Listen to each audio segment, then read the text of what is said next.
Everybody hear me? Or just a little bit louder? Is this good? All right, yeah. Ode to my mother upon her comments to me about what I wore to Stonewall for Pride50, aka Marianna Trench Warfare. Do I disturb you? Did I poke your flaccid bubble?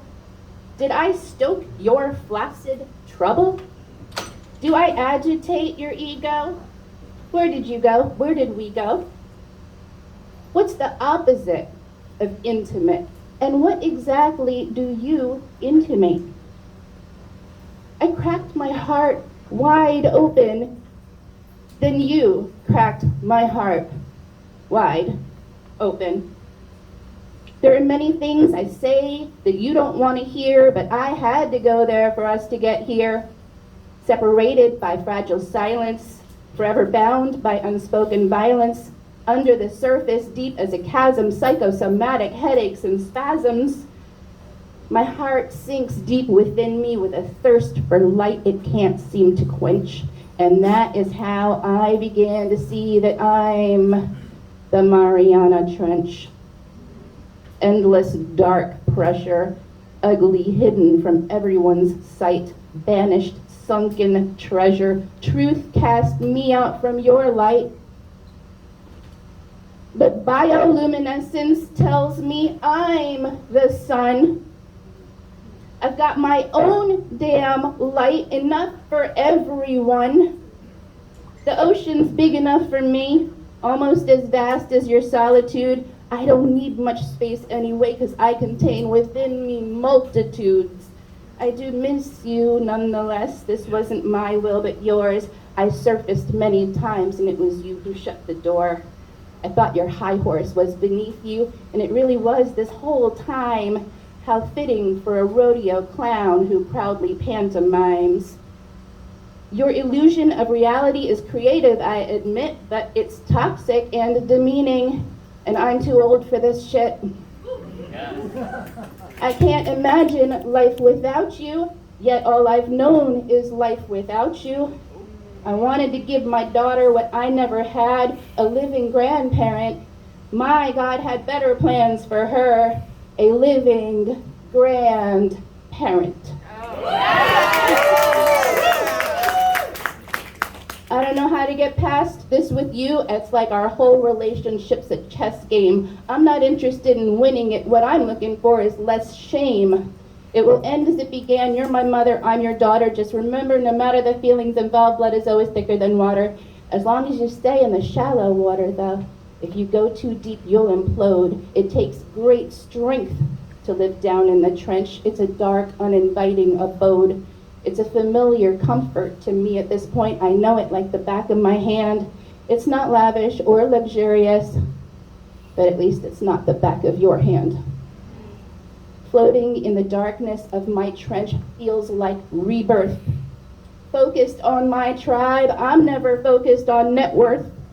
Traded cash for comfort, traded limb for life, traded in my privilege for the chance to grow through strife. The only thing I ever wanted was to be myself. I didn't know myself and I couldn't see myself. I didn't even know from whence I came, for whom I'm named, whose blood's in my veins. But like a cosmic joke, I wear your eyes, your smiles, your lies, genetic ties. The truth is on my face, my eyes, my voice, my talk, my choice, my fight, my noise. The way I love, the things I hate, the themes upon which I pontificate. Bankers don't make good priestesses, and priestesses don't make good bankers. By trying to make me fit in your boxes, I spent my life languished in languor. It's not my fault your slippers don't fit, and I'm not who you need me to be. And because of that all-pervading contempt, you're not who I need you to be. The thing is, there's somebody else who's involved. She's been watching and judging all along, wondering why it is grandma lies and yet acts like it's mommy who's wrong. Tell me, Mom, what do I say to my kid who stands there and watches us fight? You see, she believes in science like me and knows that her mama is right. So sometimes she's quiet and keeps to herself because people don't always make sense. She knows enough to keep quiet and not say something you might resent.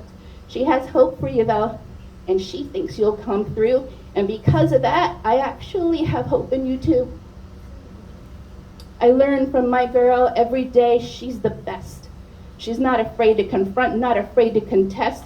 And I know that as long as I'm honest with her, unafraid to admit when I'm wrong, that I could build the relationship I wanted with you, but with her, and make this one strong. Strong enough for huffing and puffing, strong enough for heated debate, strong enough to withstand and survive sudden rage and trauma and hate. You see, I've got to do better with her. She can't survive on her own, and the Marianna Trench isn't a place for her to wander alone. She isn't snide like me. She's never had to be. She's never had to please. She's only had to be. There's no prize that you get for doing it right anyway. Wealth doesn't equal respect. To truly win at this thing we call life, one must redefine what it is we reflect. When someone interacts with us, what is it that they feel? Because when I interact with you, it's consistently surreal. I question my sanity at times. You gaslight very well. No doubt I'm so at home in the trench because I grew up in hell. When someone interacts with me, they tell me they feel calm.